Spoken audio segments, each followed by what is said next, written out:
Foch d'Antibes, les plus grands champions de trampoline et de tumbling, représentant 11 nations, seront présents pour la 3e Coupe du Monde. Après celui de la gym, le rendez-vous du trampoline devrait sortir ce sport d'un anonymat exagéré. Pourtant, cette discipline nous a valu 5 titres mondiaux et 3 titres européens depuis 1970. Un effectif de 4500 licenciés. Les 7 membres de l'équipe de France sont basés à Antibes sous la responsabilité de Michel Rouquette.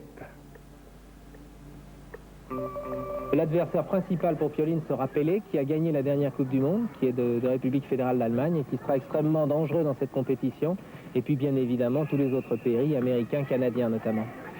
Une surprise pour les spectateurs antibois, c'est le nouveau sport, le tumbling, ou saut, ou culbute, je ne sais pas comment vous appelez ça. Oui, alors tumbling définit la culbute, faire des culbutes, c'est donc de l'acrobatie en ligne. C'est ce qu'on voit en praticable 12 par 12 en gymnastique, mais où on a soustrait tous les éléments d'appui et tous les éléments de chorégraphie. C'est donc que de l'acrobatie en ligne. L'équipe de France engagera cette compétition avec un moral d'acier, après la victoire de Lionel Pioline et Penn la semaine dernière à Londres. Spectateur privilégié pour Yo-Yo, Lionel Pioline, le champion du monde en titre, les pompiers d'Antibes et leur grande échelle qui nous ont aidés pour réaliser cette séquence.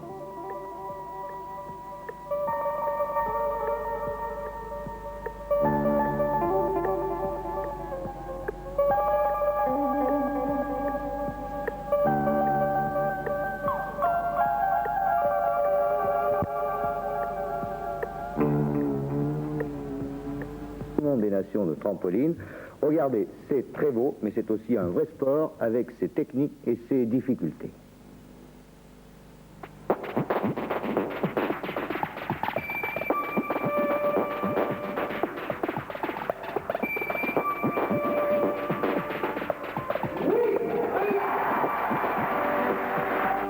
Christophe Chapin, Laurent Mainfray, Hubert Barthaud, Pascal Sony, Arnaud Thomas, Gilles Saunier, Daniel Pan, Nathalie Leroy, Yvonique Millet, Nathalie Treille, Michel Rouquette, entraîneur national.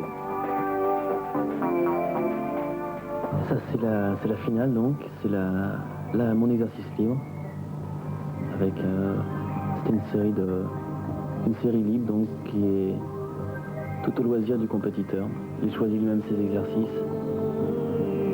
Et c'est noté avec un quota de difficulté, qui est le coefficient simple, et également une note d'exécution qui est multipliée par 3.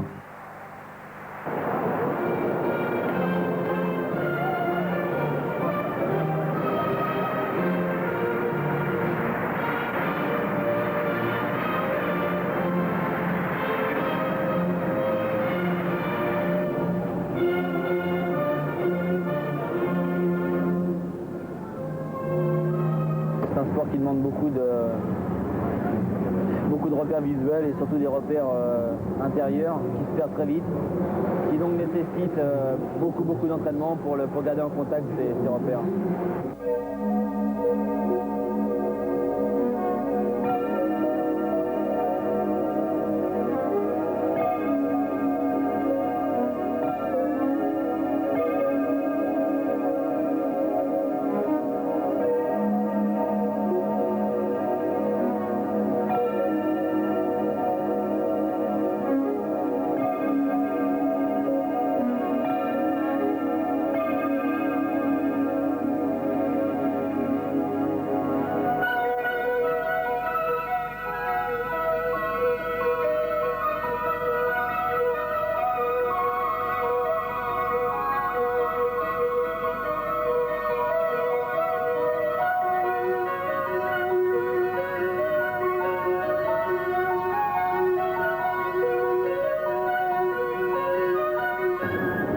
Que les gens qui voient du trampoline pour la première fois ont souvent l'impression que c'est quelque chose de facile.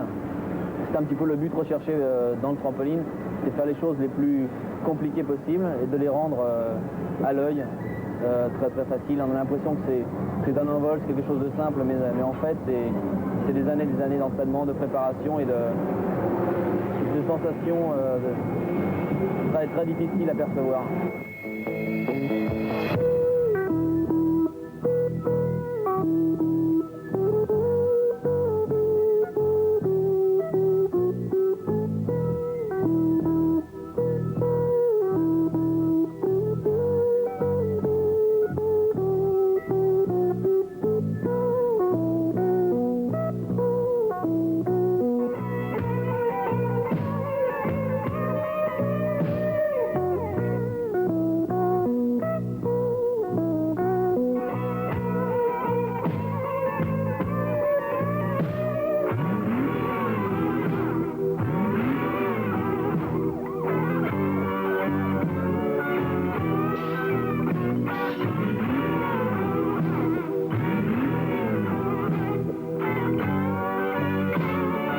commence par des sauts périlleux simples donc, et puis petit à petit on rajoute des quarts de vrille, des demi-vrilles, des quarts de sauts périlleux. On arrive maintenant au trampoline avec la part méthode donc.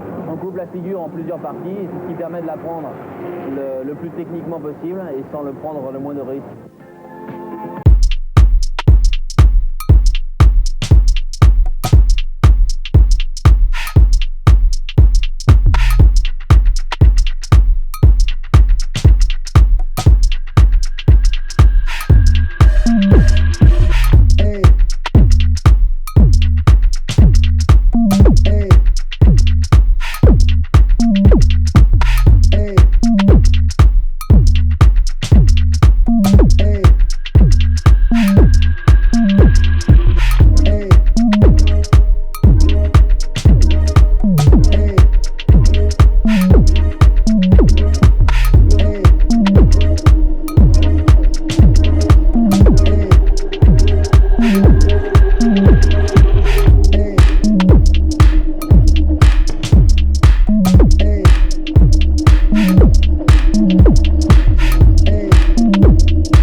Lionel Pioline a beaucoup de résultats.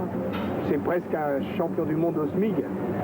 C'est vrai qu'il y a des grandes différences sur le plan financier entre les trampolinistes et puis d'autres sportifs tels que pratiquement tous les autres. Bon, je suis sûr qu'il y a autant de travail pour être champion du monde de tennis que champion du monde de trampoline comme champion du monde de gym. C'est un sport peut-être un petit peu à part dans le sens où c'est vraiment quelque chose d'aérien. On vous prend pas pour des gymnastes ratés? Oh non, non. Les gymnastes servent du trampoline pour apprendre les figures, et donc c'est un sport qui sert de base à beaucoup d'autres sports également, tels que les skieurs acrobatiques font des stages de trampoline, les parachutistes font des stages de trampoline, les astronautes font du trampoline. Tous les sports acrobatiques se servent du trampoline comme base, et c'est par hasard, je crois. Hein.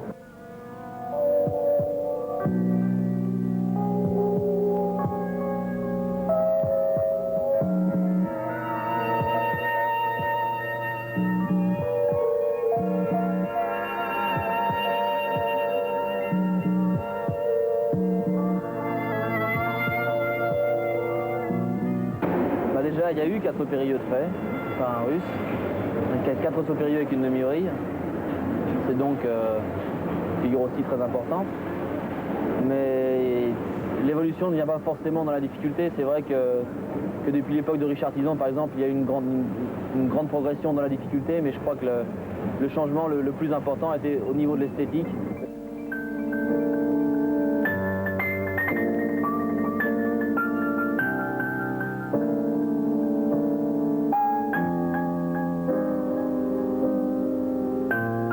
Le plus plaisir, c'est qu'on se rende compte que le trampoline, c'est quand même quelque chose d'assez fabuleux.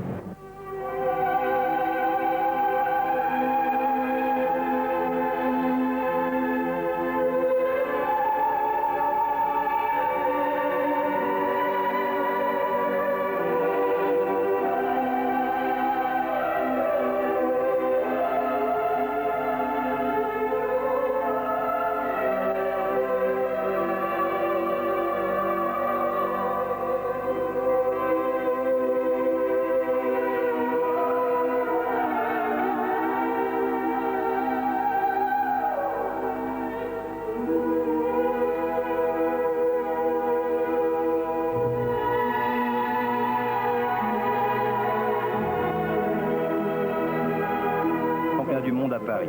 Lionel Pioline est conscient des progrès qu'il devra encore réaliser pour conserver sa couronne. Cette année, ça a été surtout un plus sur le plan de la régularité dans les exercices. C'est une chose que l'équipe de France avait un petit peu perdu depuis quelques temps.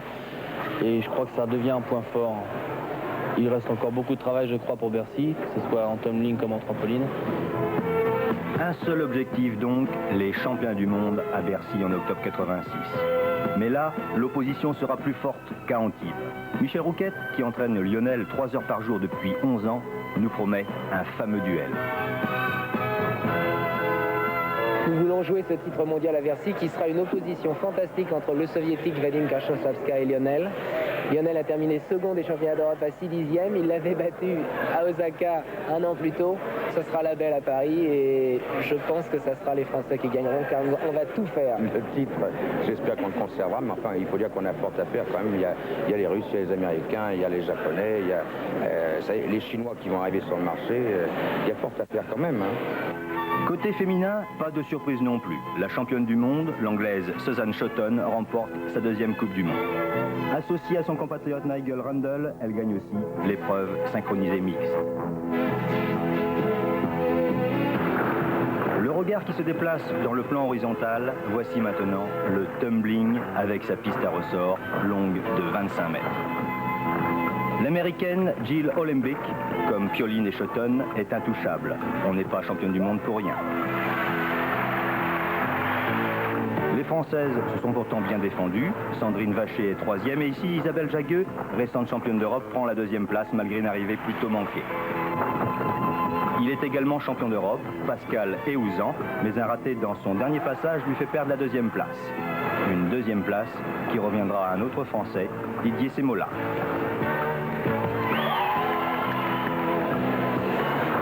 Mais là aussi, il n'y avait rien à faire pour inquiéter le vainqueur, l'Américain Jerry Hardy. Une véritable balle de tennis de table. Tout y est, vitesse, puissance et même le sens du spectacle. Étonnant Jerry Hardy, il sera certainement le digne successeur d'un autre Américain, Steve Elliott, détenteur du titre mondial du tumbling. Antibes de Saut-Périlleux et de Vrille avec mademoiselle Jill Olembeck, une américaine très agile dans cet exercice, le tumbling, où il faut réaliser le plus d'acrobatie possible sur une piste de 25 mètres à ressort. Jill Olembeck, légère et dynamique, s'impose dans cette Coupe du Monde, car tout n'a pas été aussi facile pour les autres. La Française Isabelle Jagueux, regardez, elle est partie trop vite et elle ne peut contrôler sa réception. Même mésaventure pour la Polonaise Agata Jadzin, emportée par son élan. En revanche, l'élégante Polonaise Poplaska réussit son évolution sans faute. Mais l'attraction de ce sprint acrobatique, la voici. C'est le bondissant américain Jerry Hardy. Avec lui, le spectacle ne manque ni d'attrait ni de percussion. Recherche dans l'amplitude du mouvement, vitesse de rotation, Jerry Hardy est l'un des rares à bien exploiter l'élasticité de la piste.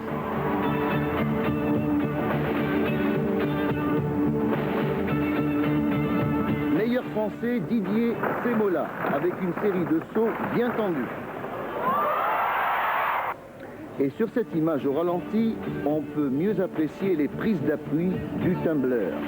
Toute la difficulté est de doser sa vitesse dans la propulsion.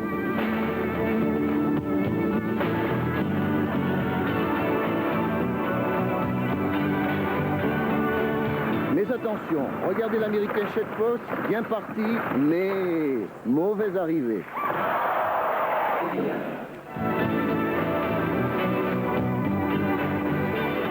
Et revoici Jerry Hardy, d'entrée double saut périlleux tendu. Seuls les Soviétiques et les Chinois peuvent aller plus haut et plus vite. Nous verrons cela au championnat du monde. Rebondir sur une toile de trampoline, ce n'est pas aussi simple. Choisir sa bonne trajectoire avec la meilleure propulsion et s'enfoncer jusqu'à plus d'1 mètre pour rejaillir à plus de 7 mètres, c'est ce que réussit Lionel Pioline, champion du monde. L'art de se mouvoir dans l'espace en réalisant en 20 secondes tout ce qu'il est possible d'imaginer de sauts périlleux, de vrilles et de combinaisons acrobatiques. Limpidité des enchaînements, pureté du geste, Pioline devient alors un cosmonaute Pour le Français, c'est sa deuxième victoire en Coupe du Monde. Dans un sport toujours en pleine ascension. La fédération, c'est ainsi ici, elle est faite des arts, Fédération française de trampoline et de sport acrobatique. Trampoline est régie par la FIC, Fédération internationale de trampoline.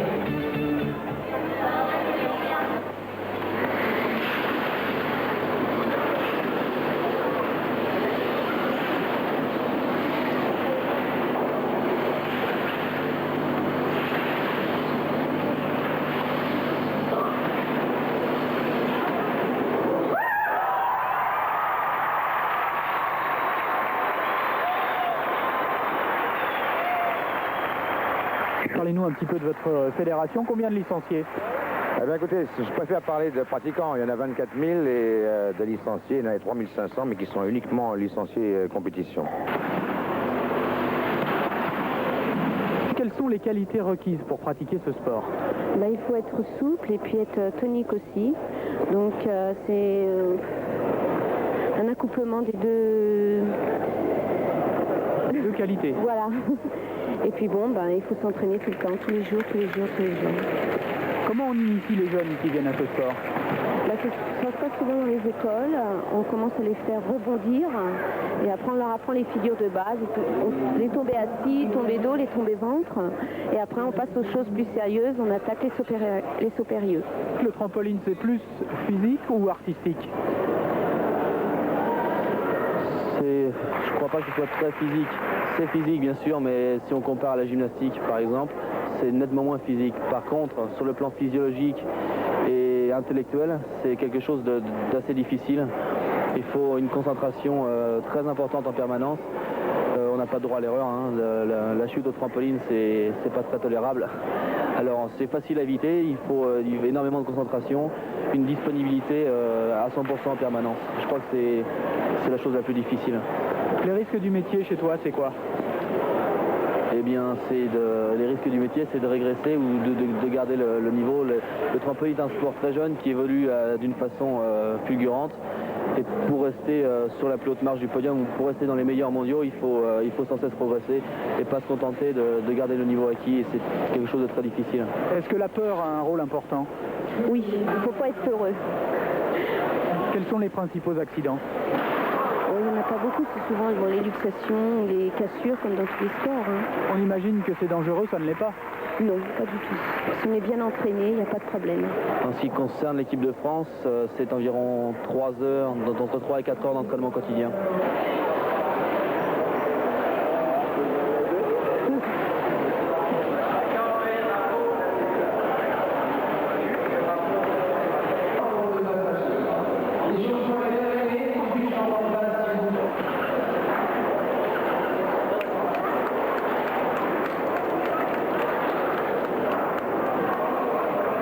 On pourrait dire que ce sont des professionnels si on admet que ce sont des gens qui s'entraînent tous les jours. 4 heures par jour, c'est vrai. Ils sont pris en charge par les fédérations, ils sont pris en charge par eux-mêmes aussi, puisqu'il faut faire un certain nombre important de démonstrations pour arriver à subventionner ce centre d'entraînement. Mais on ne peut pas appeler ça des professionnels à partir du moment où ils ne touchent pas d'argent.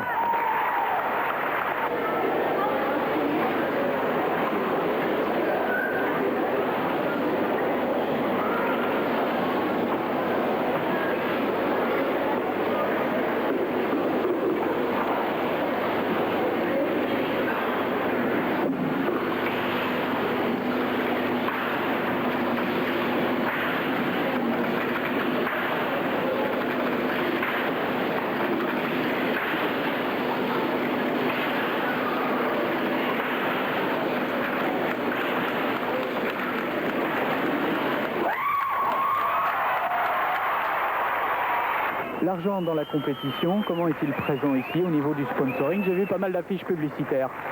Eh bien, je crois qu'en France, maintenant, quand nous souhaitons organiser une compétition internationale importante, les budgets grimpent rapidement d'une année sur une autre. Et bien évidemment, nous sommes obligés de faire appel à des sponsors. Nous avons effectivement beaucoup de sponsors qui nous aident dans le financement de cette opération. Le budget est de 250 000 francs. Vous pensez bien qu'il est difficile d'obtenir un tel budget simplement en faisant appel à des fonds publics, soit au niveau de subventions municipales ou de subventions ministérielles. Et le complément doit bien évidemment se faire par un apport d'argent par les sponsors qui sont nombreux cette année et qui nous ont bien aidés à financer cette opération. D'autant que nous voulons volontairement, dans le cadre de cette compétition, pratiquer des prix d'entrée relativement bas pour permettre à un maximum de gens de découvrir les 3 disciplines que nous présentons, trampoline, tumbling et acrosport. Justement, différence entre tumbling et trampoline. Eh bien écoutez, avant de parler de différence, je crois qu'il faudrait parler de ce qui les rassemble. Ce sont tous les deux des disciplines acrobatiques. Pour pouvoir évoluer dans l'espace avec un maximum d'amplitude et pour pouvoir réaliser des figures acrobatiques à base de salto et de vrille, soit en simple, double ou triple rotation. En trampoline, nous utilisons l'élasticité d'une toile qui est tendue par 112 ressorts et un cadre métallique de 5 mètres sur 3. Par contre, en tumbling, nous utilisons l'élasticité d'une piste de 30 mètres de long et de 1 mètre 80 de large. Cette piste a été conçue au départ avec des skis dont les spatules étaient sciées. 400 skis étaient mis bout à bout. L'élasticité que nous obtenions donc avec ce matériau spécial qui sert à fabriquer les skis permettait d'avoir une vitesse de rotation plus importante et surtout une amplitude plus importante. Le tumbling vient de l'anglais qui signifie to tumble, culbuter. Là, nous culbutons sur une piste de 30 mètres.